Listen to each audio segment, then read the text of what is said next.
అలసిన వానికి ఊరడించు మాటలు.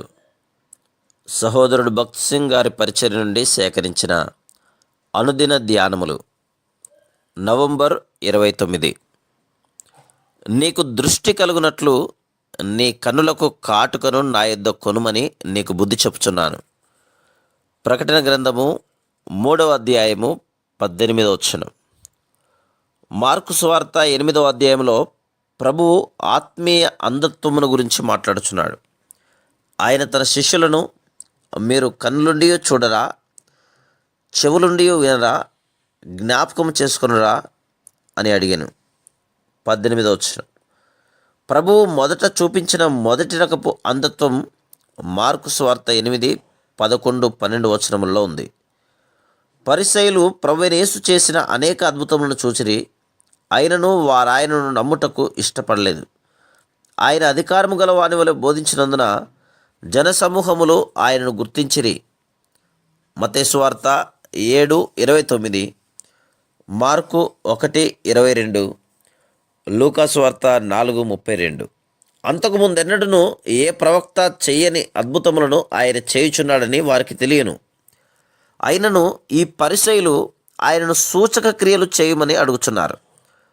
వారు ఎన్నో అద్భుతములను చూచినను, వాటి గురించి వినినను ప్రభువైన యేసును వారు నమ్మలేకపోయిరి.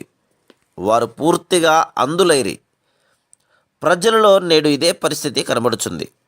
చాలా సందర్భములలో అద్భుతములు, సూచక క్రియలు తమ స్వంత గృహములలోనే జరిగినవి.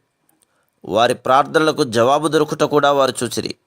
అయినను వారు ప్రభువైన యేసుక్రీస్తును తమ స్వంత రక్షకునిగా అంగీకరించుటకు ఇష్టపడలేరు. యోహాను సువార్త 6వ అధ్యాయంలో మనము రోగుల ఎడల యేసు చేసిన అద్భుతముల వలన గొప్ప జనసమూహములు ప్రభువైన యేసుక్రీస్తును వెంబడించినట్లుగా చూస్తున్నాం. కానీ ప్రభువు తన శరీరమును తిని తన రక్తమును త్రాగితేనే తప్ప వారు నిత్య జీవములోనికి ప్రవేశించారని చెప్పినప్పుడు వారు వెనుదిరిగి ఇక ఎన్నడూనూ ఆయనతో నడవలేదు. అదేవిధంగా నేడు ఎంతోమంది ఆత్మీయ ఆరోగ్యము, ఆత్మీయ ఐశ్వర్యం కొరకు ఎటువంటి శ్రద్ధ లేని వారై కేవలం తమ రోగముల నుండి స్వస్థత పొందవలనని లోక సంబంధమైన క్షయ వస్తువుల కొరకు దేవుణ్ణి ప్రార్థించుతున్నారు. రెండవ రకమైన గురుడితనం గురించి మార్కు 8వ అధ్యాయంలో 14 నుండి 21 వచనములలో చెప్పబడింది. ఇక్కడ ప్రభువు తన శిష్యులకు పరిసయ్యుల పులిసిన పిండిని గూర్చి జాగ్రత్త పడమని చెప్తున్నాడు. ఆయన తన శిష్యులకు కొంచెము పులిపిండి ఏ విధముగా ముద్దంతటిని పులియజేయునో అదేవిధంగా ఒక చిన్న సందేహం వారి జీవితంలో ఎంతో గురుడితనమును తీసుకొని వచ్చునని సూచించెను. పరిసయ్యులలోని పులిపిండి అవిశ్వాసము, సందేహము అనునవి. దేవుని వాక్యమును, దేవుని ప్రేమను, కృపను శంకించుట వలన మన జీవితంలోనికి కూడా గుడ్డితనమును, అంధకారమును తీసుకొని వచ్చును.